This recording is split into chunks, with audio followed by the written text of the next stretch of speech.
முருகா என்று அழைத்தால் முருகன் உடனே ஓடி வருவான் என்பது வெறும் வார்த்தைக்காக சொல்லும் வார்த்தை அல்ல.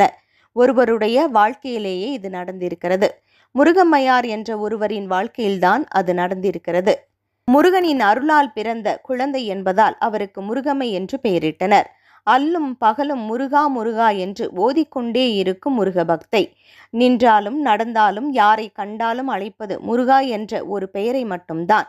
திருமணம் செய்து கொண்டு சென்ற அந்த பெண் தன் புகுந்த வீட்டிலும் அனைவரையும் முருகா முருகா என்று அழைக்கும் வழக்கத்தையே கொண்டிருந்தார். அழகிலும் அறிவிலும் பண்பிலும் உயர்ந்த சிறந்த அந்த பெண்ணை பார்த்து நாத்தனார் பொறாமை கொள்வாள். எப்போதும் கணவன் வீட்டில் இல்லாமல் தன் தாய் வீட்டிலேயே வந்து தங்கியிருப்பாள். அண்ணன் வேலை நிமித்தமாக வெளியூர் சென்றிருந்தார். முருகா முருகா என்று முருகம்மையார் எப்போதும் முருகனின் பெயரை உச்சரித்தவாறே இருப்பார். இதனை அண்ணன் ஊரிலிருந்து வந்ததும் அவள் மீது இருந்த பொறாமையின் காரணமாக தவறாக கூறினார்.